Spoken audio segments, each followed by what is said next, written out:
Graça e paz, irmãos e irmãs. Bom que a gente está aqui de volta e hoje a gente está começando, retomando, na verdade, essa modalidade de fazer os cultos aqui online, né? Eu estou fazendo aqui da minha casa, porque a Prefeitura de Contagem soltou mais um decreto limitando aí a aglomeração, né? E cultos com mais de 10 pessoas vão se encaixar, embora o decreto não fale especificamente para a igreja, mas diz que não pode haver lugares com aglomeração com mais de 10 pessoas. Então, se dentro da minha casa eu não posso ter mais de 10 pessoas, quanto mais na igreja, verdade? Embora na igreja a gente tenha espaço, pode acomodar mais de 10 pessoas tranquilamente, com distanciamento, mas a gente tem que ter um pouco de prudência nesse momento. Tivemos na sexta-feira uma reunião com a nossa clã. Nós decidimos que esse mês de dezembro e também o mês de janeiro faremos culto desta forma, online. E depois vamos estudar uma possibilidade de colocar uma internet na igreja e a gente poder fazer as transmissões lá com poucas pessoas, com no máximo 5 pessoas, mas fazemos as transmissões da igreja ao vivo para que todos possam acompanhar conosco também, tá bom? Enquanto isso, uma coisa que a gente tem levantado nesse tempo todo, que a gente está desde março desse ano, é a percepção de que nada nos impede de nos reunirmos em nome de Cristo, né? Nada nos impede que estejamos juntos, distanciados pela tecnologia, talvez, mas na mesma oração, no mesmo pensamento, na mesma objetividade de louvor a Deus e de sermos testemunhas de Deus nesse momento tão difícil. Hoje nós vamos falar sobre isso, sobre o que significa ser uma testemunha de Cristo. Significa ser testemunha do Evangelho. E é tão importante para nós sabermos, nesse momento que deste ano todo nós enfrentamos situações tão adversas no nosso meio, nós entendermos que ser testemunha de Cristo significa atravessar esse tempo com serenidade, coração e principalmente confiança em Deus. Talvez de todas as pessoas, de pessoas envolvidas na área da saúde, de pessoas envolvidas diretamente no combate a esta doença, e Deus tem dado sabedoria às pessoas para cada vez mais descobrirem um meio, uma alternativa para nós podermos escaparmos deste vírus, desse drama. Diante de tudo isso, eu creio que a igreja, nós como cristãos, temos nosso papel fundamental nessa parte. Que é a possibilidade de nós testemunharmos confiança em Deus, testemunharmos serenidade diante desse momento difícil, testemunharmos em porque nós temos Deus em nossa vida, nós temos a possibilidade de experimentar um caminho diferente diante de tudo isso. Amém? Eu sempre acho que é importante nós descobrirmos no meio da tribulação, no meio da adversidade, o caminho da salvação. A Bíblia fala disso o tempo todo. Desde que o povo sai do deserto, ou muito antes disso também, Deus tem se dedicado a nos ensinar como extrair coisas boas da adversidade. E é isso que nós precisamos experimentar na nossa vida. Aprender a extrair coisas boas em meio à adversidade. Então, vamos pensar nisso, né? O culto hoje é para a gente refletir um pouco acerca disso. Amém? Quero te convidar à leitura inicial do Salmo 126. Salmo 126. Hoje, no dia 13 de dezembro, nesse dia 13 de dezembro, nós estamos no terceiro domingo do Advento. O Advento, eu tenho dito desde o primeiro domingo, é esse momento de expectativa, momento de esperança. Esse momento que nos possibilita olhar para o futuro e dizer assim, há uma saída, há uma luz no fim desse túnel. Né? Essa luz é Jesus. Hein? Nós somos testemunhas dessa luz. Hoje, então, dia 13 de dezembro, o terceiro domingo do Advento, vamos ouvir a palavra de Deus, o que significa ser testemunha da luz. Testemunha da luz que é Cristo em nossa vida. Vamos começar com a leitura do Salmo 126. Salmo 126 diz assim: Quando o Senhor restaurou a sorte de Sião, ficamos como quem sonha. Então a nossa boca se encheu de riso, a nossa língua de júbilo. Então entre as nações se dizia: grandes coisas o Senhor tem feito por eles. Com efeito, grandes coisas fez o Senhor por nós e por isso estamos alegres. Restaura, Senhor, a nossa sorte como as torrentes do Neguev. Os que com lágrimas semeiam, com júbilo ceifarão. Quem sai andando e chorando enquanto semeia, voltará com júbilo trazendo. Eu vou repetir, porque isso é muito bonito. Os que com lágrimas semeiam, com júbilo, com muita alegria, vão fazer a sua colheita. Porque quem sai andando e chorando enquanto semeia, voltará com júbilo, com alegria, colhendo os seus feixes. Amém? Graças a Deus. Esse texto vem falar para nós, nesse cântico de romagem, que é o Salmo 126, Deus está aqui, e Deus está presente, e Deus está mais atuante do que nunca na nossa vida. Quanto mais nós passamos por adversidades, quanto mais nós choramos, mais nós somos consolados por Ele. E a sua presença tão firme, tão ativa, tão viva em nós, nós sentimos que Deus tem agido, tem abençoado, tem transformado a nossa vida todo o tempo. Amém? Hoje nós estamos aí com a participação da nossa irmã Esther, também do nosso irmão Luiz, que mandaram aqui.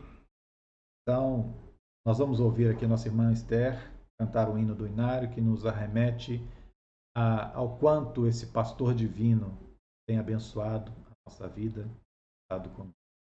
Amém? Aos pais, peço a Deus que os abençoe. Vou cantar o hino Pastor Divino. Hino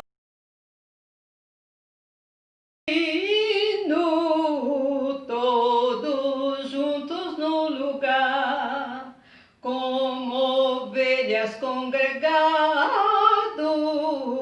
teu auxílio a suplicar. Ser presente, o rebanho apacentar. Ser presente, o rebanho apacentar. Guia os tristes fatigados ao aprisco do Senhor. Leva aos terros cordeirinhos nos teus braços, bom pastor. As pastagens de celeste e doce amor. As pastagens de celeste e doce amor. Ó Jesus bondoso, escuta nossa humilde petição. Vem encher o teu rebanho de sincera gratidão. Cantaremos tua imensa compaixão. Cantaremos tua imensa compaixão. Amém. Amém. Obrigado, Esther. Um abraço aí para a nossa irmã Esther, para a nossa irmã Angelita, está se recuperando. E nós temos orado pela vida dela, recuperando aí o tratamento saúde, tratamento de câncer. Sempre que a gente vai lá, a Angelita está sempre feliz, sempre alegre, sempre testemunhando essa confiança no pastor divino. Que bom. Deus abençoe. Que Deus preencha a sua vida, Angelita. A irmã Esther também. Um abraço aqui para nossos irmãos e irmãs aí da igreja, todos eles, que Deus abençoe a todos. Lembro aqui da nossa irmã Vera, que Deus abençoe a vida da Vera. Dê a ela saúde, força também. A Tereza, que está se recuperando, a Nelitinha, todos, todas, que Deus abençoe a todos e fortaleçam a todos vocês também. Que bom. Vamos ter um momento de oração e logo depois da oração, nosso irmão Luiz vai trazer um momento de louvor para nós, enquanto nós nos preparamos para a palavra dessa noite. Vamos orar. Deus amado, colocamos a nossa vida diante de Ti. Que a Tua graça e o Teu renovo seja sobre nós. Que a Tua presença transformadora, que a Tua presença possa ser, ó Deus amado, marcante em nossa vida, a fim de que possamos testemunhar com toda a nossa força, com toda a nossa alegria, o Deus vivo que está em nós, que é o Senhor. Abençoa-nos nesse culto dessa noite. Abençoa-nos, Senhor, para que tudo que fizermos aqui possa ter uma resposta ao Teu cuidado para conosco, possa redundar em louvor ao Teu nome, em nome de Jesus. Amém. Vamos então nosso irmão Luiz trazer o louvor dessa noite. Enquanto louvamos, mantenhamos nossa oração, nos preparando para a mensagem, em nome de Jesus. A paz do Senhor, irmãos e irmãs, louvemos Deus, o leão da tribo de Judá. Ele é o leão da tribo de Judá. Jesus quebrou nossas cadeias e nos libertou. Ele é a rocha da nossa vitória. Ele é a força em tempos de fraqueza, como uma torre em tempos de guerra. Ó, esperança de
Jesus represente tudo para você. Que de manhã ele seja seu primeiro pensamento, o abençoe, o acompanhe, proveja sua vida durante todo o dia. E ao final de cada dia você possa agradecer por tudo que ele tem feito em sua vida. Ele nos acompanha. Ele é que representa a totalidade de todos nós, o nosso universo.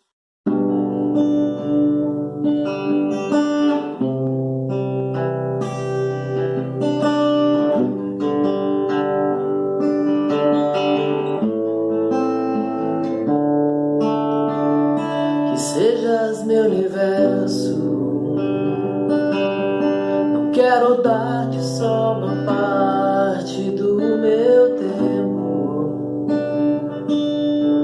Não quero dar-te um dia apenas da semana. Que sejas meu universo. Não quero dar-te as palavras como gotas. Quero que saia um dilúvio de bênçãos da minha boca. Que sejas meu universo. Que sejas tudo o que sinto e o que penso.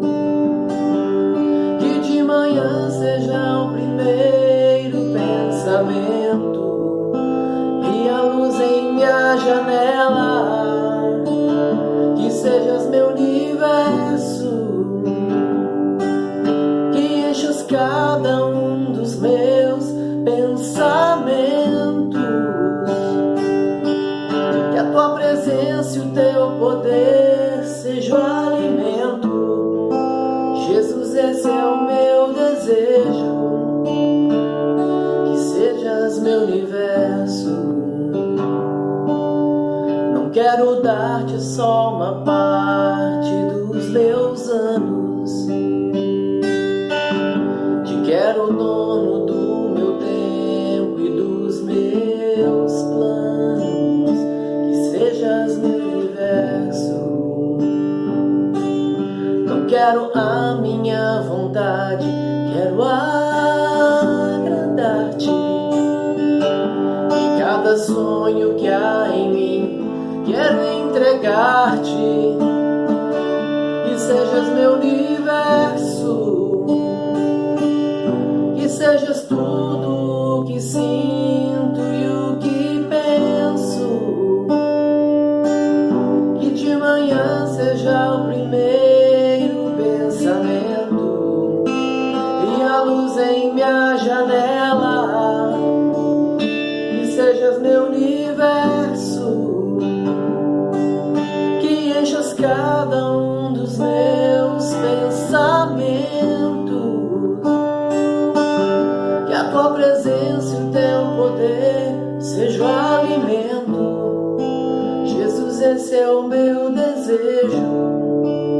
Que sejas meu universo.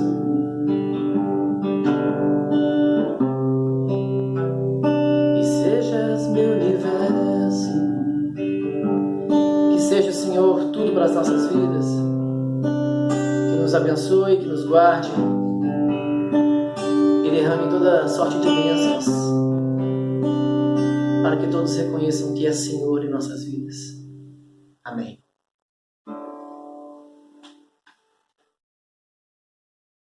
Amém. Obrigado aí, Luiz. Graças a Deus, né? Nós temos, mesmo com as dificuldades que temos, a possibilidade de estarmos aí juntos, os recursos que nós temos para poder fazer nosso culto. Bom, Deus tem nos abençoado muito. A gente tem que ter motivo de alegria, conforto em Deus por causa disso, né? Então, quero ler com vocês hoje o Evangelho de João, capítulo 1. Evangelho de João, capítulo 1, nós vamos ler inicialmente versos 6, 7 e 8 do capítulo 1, depois o versículo 19 do mesmo capítulo em diante, tá bom? Então, Evangelho de João, capítulo 1, a partir do versículo 6. Lembre-se que nós estamos falando do Advento. Nesse momento do Advento, o tema que surge diante de nós é a expectativa. Sempre a expectativa, a esperança que o melhor de Deus está por vir. No calendário litúrgico e no relógio cristão, digamos assim, o melhor de Deus é Jesus Cristo. E esse melhor de Deus está sempre prestes a vir, né? Prestes a acontecer em nossa vida. Graças a Deus.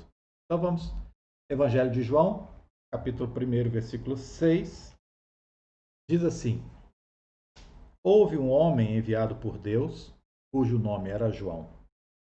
Este veio como testemunha, de novo, este veio como testemunha para que testificasse a respeito da luz, a fim de que todos vejam e creiam por intermédio dele.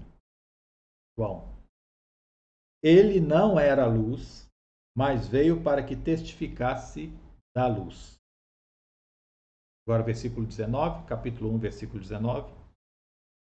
Este foi o testemunho de João, quando os judeus lhe enviaram de Jerusalém sacerdotes e levitas para lhe perguntarem: quem és tu? Então lhe perguntaram: quem és, pois? És tu Elias? Ele disse: não sou. És tu profeta? Respondeu: não. Disseram-lhe, pois, então, declara-nos quem és, para que demos resposta àqueles que nos enviaram. Que dizes a respeito de ti mesmo? Então ele respondeu: eu sou a voz do que clama no deserto. Endireitai o caminho do Senhor, como disse o profeta Isaías. Ora, os que haviam sido enviados eram dentre eles os fariseus. E perguntaram-lhe: então por que batizas, se não és o Cristo, nem Elias e nem profeta? Respondeu João: eu batizo com água, mas no meio de vós está quem vós não conheceis, o qual vem após mim, ao qual não sou digno de desatar-lhe as correias das sandálias. Estas coisas se passaram em Betânia, do outro lado do Jordão, onde João estava batizando. Amém. Deus amado, colocamos a nossa vida nas tuas mãos e nesse momento que a tua palavra possa falar ao nosso coração conforme a tua vontade, o teu propósito em nós. Em nome de Jesus. Amém. Olha só, que coisa interessante quando a gente lê esse texto, né? João, eu falei disso na leitura que nós fizemos do livro de Marcos, quando testemunhava João, a respeito da sua missão, a respeito de João ser esta voz que clama no deserto.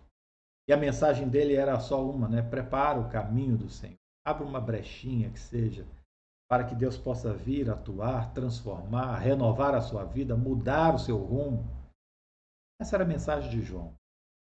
Mas a mensagem de João incomodava, porque João estava lidando e tratando de coisas que faziam com que as pessoas, de certa forma, se libertassem do poderio religioso da época, que, de certa forma, as aprisionavam dentro de um contexto.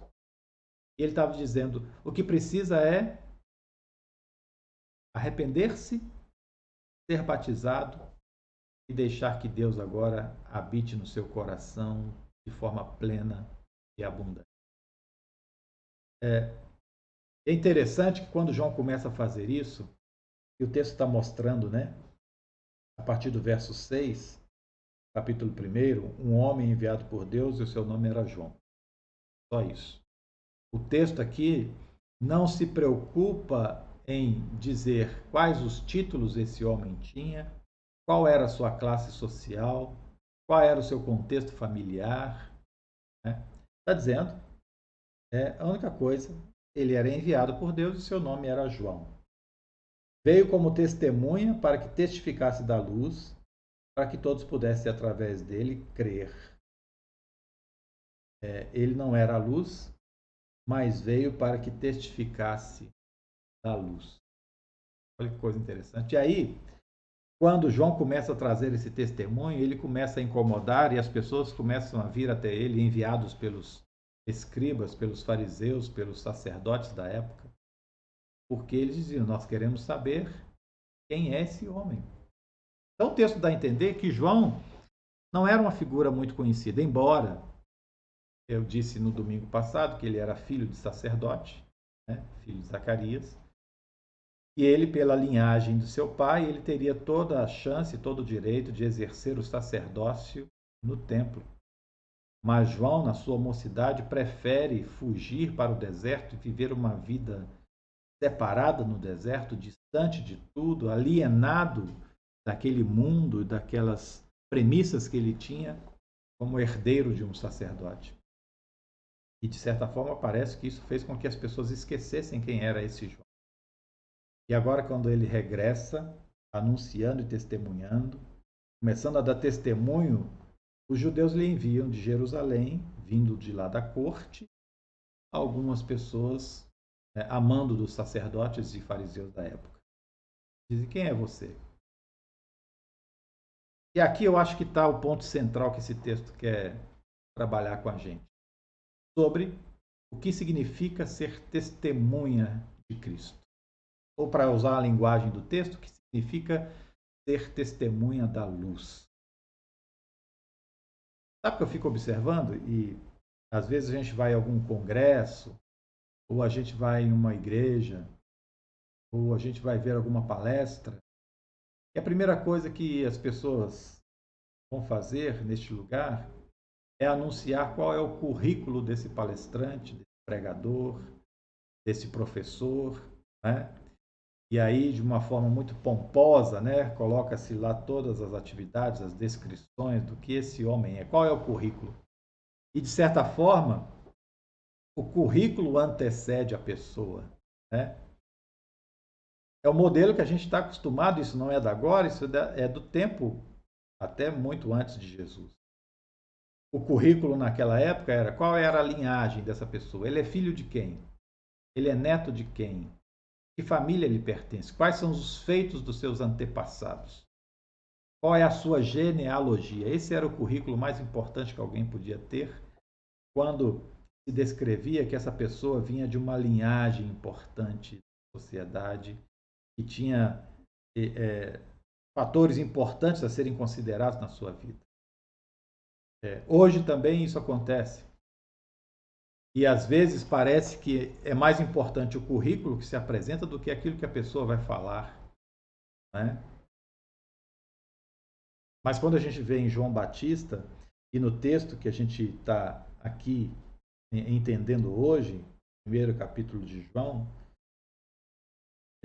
essa preocupação estava presente. Mas essa não era a preocupação de João enquanto testemunha da luz. O que o João queria era simplesmente fazer com que, a partir da sua voz, principalmente a partir do seu testemunho, fosse identificado que Cristo é a pessoa mais importante. O interessante aqui é que o texto não apresenta João Batista. Ele é um homem que não usa títulos qualificativos, né, para seu anúncio daquilo que é o seu testemunho real. Ele próprio não é importante. Quando eles vão perguntar a João sobre quem ele era, né? E aí o verso 20 está dizendo, ele confessou e não negou, eu não sou Cristo. E aí perguntaram, quem és, pois? É você Elias? Você disse, não sou. É você um profeta? Também não. E eles estão dizendo, declara-nos então quem é você, porque como é que você batiza se você não é Cristo, se você não é profeta? Fala para a gente quem é você. E a única coisa que ele vai falar é, eu sou a voz que grita no deserto. João está dizendo aqui, em todas as letras, eu não sou ninguém. Ele está dizendo com todas as letras que ele não é importante. Que as pessoas parassem de dar atenção à figura dele enquanto pessoa e dessem atenção àquilo que ele estava falando de verdade. Está vendo? O texto está ensinando para a gente que a qualificação de ser testemunha de Cristo está muito mais naquilo que nós expressamos. Pode ser com a nossa voz, mas muito mais com a nossa atitude. Vou repetir. O texto de hoje está nos mostrando que ser testemunha de Cristo não é sair bradando por todos os lados as nossas qualidades, as nossas virtudes cristãs, evangélicas, espirituais. Lembra daquele homem que no templo levantou e, Senhor, fez uma alta e solene oração. Te agradeço, porque eu dou dízimo de tudo quanto ganho, faço jejum 2 vezes. E Jesus está dizendo, olha, a oração desse homem atingiu seu objetivo, porque ele orou para que as pessoas que estivessem em volta percebessem que ele era uma pessoa de, entre aspas, qualidade. O que o texto está nos ensinando hoje é que ser testemunho de Cristo não é para dar para os 4 cantos e os 4 ventos do mundo as nossas qualidades ou nossas virtudes espirituais, ou a grandeza dos nossos feitos, porque isso tem importância para Deus. Nós, enquanto testemunhas, temos que glorificar o nome de Deus, tão somente o nome de Deus, a partir da nossa voz, mas principalmente a partir das nossas atitudes. É o que o texto está dizendo. Ele está dizendo, eu sou a voz que grita no deserto. Preparem o caminho do Senhor. Quando ele diz assim, eu sou uma voz que grita no deserto, ele está dizendo, não sou nada. O que é alguém que grita no deserto? O que é uma voz que grita no deserto? No lugar de aridez, de sequidão, de sofrimento, de lutas, tantas coisas que são contrárias e são forças contrárias à vida, tudo isso está presente no deserto. E João está dizendo, eu sou a voz que grita lá, no meio deste lugar árido. Eu sou a voz que grita lá, no meio desse lugar impróprio. Eu sou a voz que grita do meio do lugar impróprio. Prepara o caminho para o Senhor. Quando alguém olha mais para a pessoa do que para o testemunho dela, ela vai deixar de enxergar verdadeiramente qual é o objeto do seu testemunho. Não é? Quando eu, enquanto cristão, tento mostrar muito mais minhas virtudes, minhas qualidades, tento mostrar muito mais como eu sou espiritual, como eu sou bom, eu acabo esquecendo de mostrar quem é Deus realmente. Ele está dizendo isso. Nesse tempo do advento, nós, enquanto testemunhas da luz, testemunhas de Cristo, temos que anunciar, principalmente no tempo como hoje, num 2020 tão diferente, tão adverso, tão cheio de problemas, testemunharmos com nossas atitudes quem é Deus em nossa vida. Testemunhar em meio ao desespero, em meio a vítimas que são tão próximos da gente. Testemunhar é Deus através. Testemunhar que nós estamos esperançosos em Deus, apesar de qualquer outra coisa. Essa é a funcionalidade desse texto quando diz, este é o testemunho. Prepara o caminho do Senhor. Porque eu sou só uma voz que grita no deserto. Não sou mais nada do que isso. Você é só uma voz que grita no deserto. Eu gosto muito de uma frase de Francisco de Assis, pelo menos é atribuída a ele, e que de certa forma me confortou muito, porque eu sempre fui muito tímido. Eu cresci na igreja aprendendo que o único caminho para nós realmente servirmos a Deus e ganharmos o céu era evangelizando, entregando folhetos na rua e abordando as pessoas na rua e falando com elas quem é Jesus. Isso eu aprendi. Mas como eu era muito tímido, eu tinha muita dificuldade para isso, eu vivi uma crise muito grande de pensar que eu não estava cumprindo com aquilo que Deus esperava de mim. Eu estava ainda deficiente naquilo. E aí eu me deparei com essa frase de Francisco de Assis.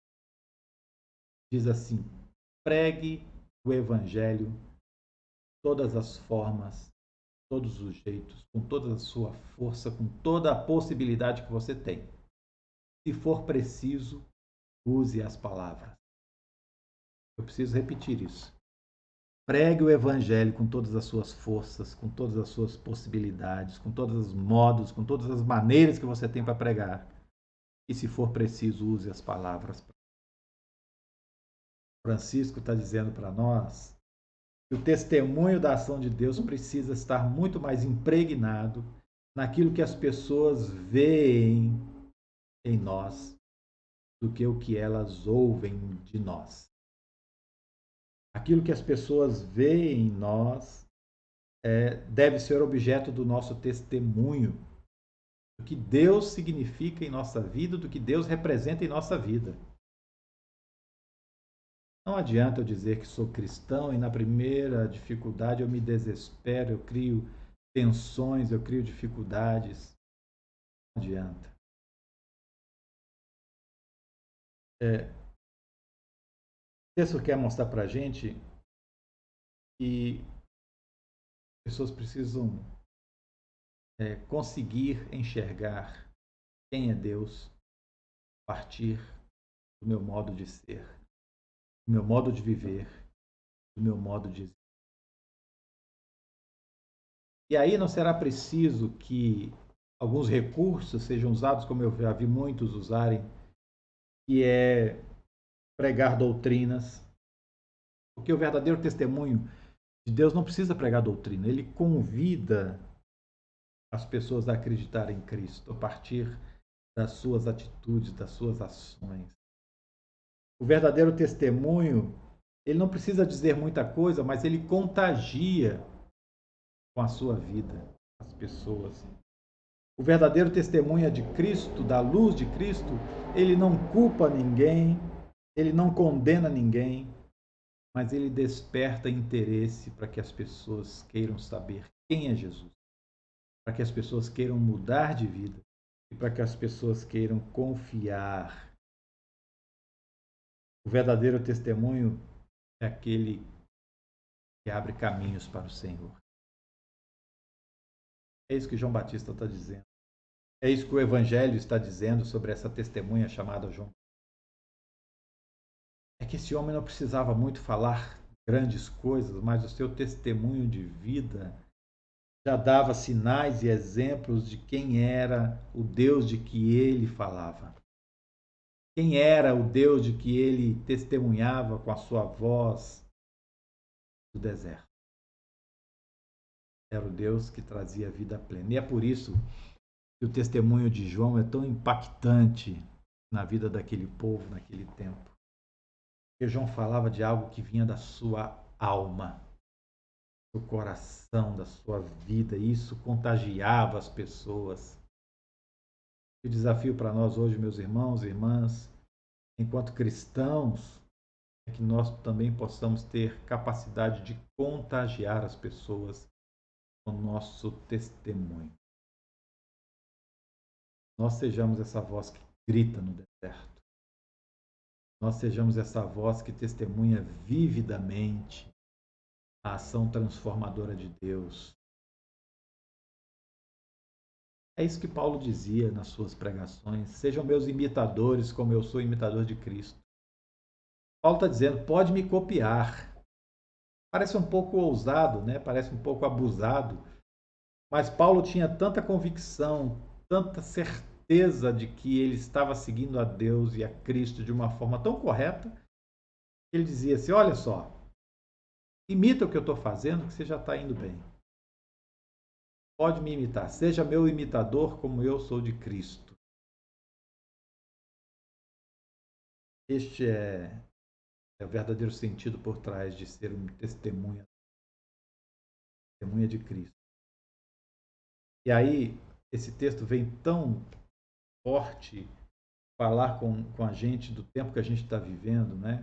Como eu disse no início do culto, agora, hoje, nesse momento que a gente está vivendo enquanto cristãos, nós somos mais um grupo de apoio, de testemunha daquilo que Deus pode fazer. Eu tenho dito, eu comecei a falar isso em março, em junho, falei também, que ao invés de nós ficarmos queixando, ficarmos lamentando porque estamos isolados, porque não podemos sair, porque temos que usar máscara. Vamos começar a pensar de uma outra forma. Vamos começar a pensar, Senhor, o que eu preciso aprender com tudo isso? O que eu preciso aprender com esse deserto que eu estou atravessando? Onde o Senhor quer me levar através dessa peregrinação por esse deserto chamado 2020? Estamos vivendo isso. Então vale a pena nós buscarmos esta espiritualidade que testemunha a partir da luz de Cristo. E sermos essa voz que no meio do deserto, no meio do lugar árido, consegue enxergar a bênção, consegue anunciar coisas boas. É isso que o texto está falando para a gente hoje. No meio desse deserto chamado 2020, nós possamos anunciar coisas boas, anunciar que Deus está conosco, anunciar que Deus tem nos suprido, nos preenchido com a sua presença, com a sua graça transformadora. É isso que vale a pena. É isso que vale a pena porque quando nós aceitamos a Cristo, nós assumimos uma identidade de sermos diferentes deste mundo. E essa identidade que Cristo nos propõe é que sejamos abertos, que haja uma fresta, que haja uma brechinha dentro de nós, para que Cristo venha entrar na nossa vida, fazer a sua transformação necessária em nosso coração. Amém? Graças a Deus. Eu estou muito feliz com essa palavra de hoje. Muito feliz porque ela vem ao encontro de uma necessidade. Sabe, eu enquanto pastor, é lógico que eu me preocupo, né? É lógico que eu fico ansioso. Quantas vezes eu acordo de madrugada, pensando nas dificuldades que nós temos enquanto igreja. Isso está dentro de mim. Quando nós não conseguimos atingir nossos objetivos, quando nós planejamos alguma coisa que nós não conseguimos. Tantas vezes eu acordo pensando, Senhor, o que vai ser?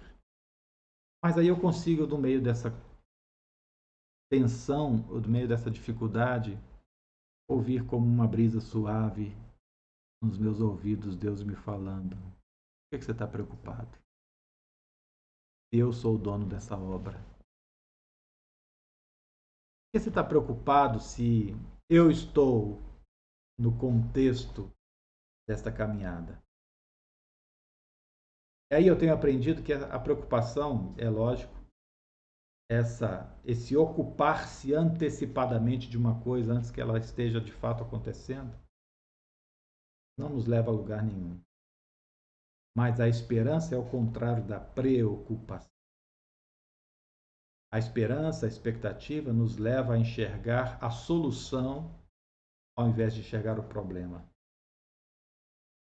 E aí sim, tem vivido então momentos, essa mistura, mas a cada dia ouvido a brisa suave do sopro de Deus dizer, tenha esperança. Crie expectativas boas.